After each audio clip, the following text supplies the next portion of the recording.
শবে বরাত কেন বিদআত?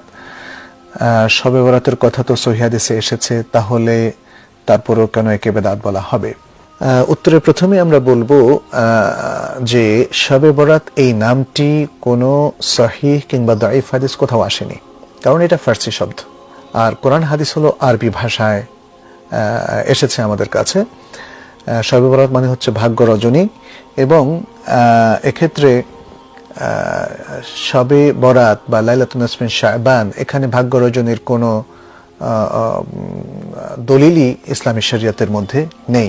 লাইলাতুন নিসফ মিন শাবান এটি অনেকগুলো হাদিসে এসেছে, তবে এই হাদিসগুলো হয় পুরোপুরি বাতিল অথবা দাঈফ, যেটি আমরা উলামাদের বিভিন্ন বক্তব্য দেখি।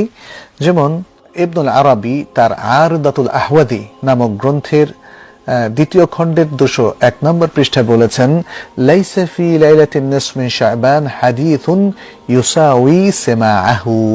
লাইলাতুন নিসফ মিন শাবান অর্থাৎ শাবানের মধ্যরাত্রি, যেটাকে আমাদের দেশে শবে বরাত বলা হয়, সেই রাত্রির ব্যাপারে কোনো এমন হাদিস পাওয়া যায় না যেটা শোনার যোগ্য, অর্থাৎ যেটা গ্রহণ করার মতো যোগ্য এমন কোনো হাদিস নেই।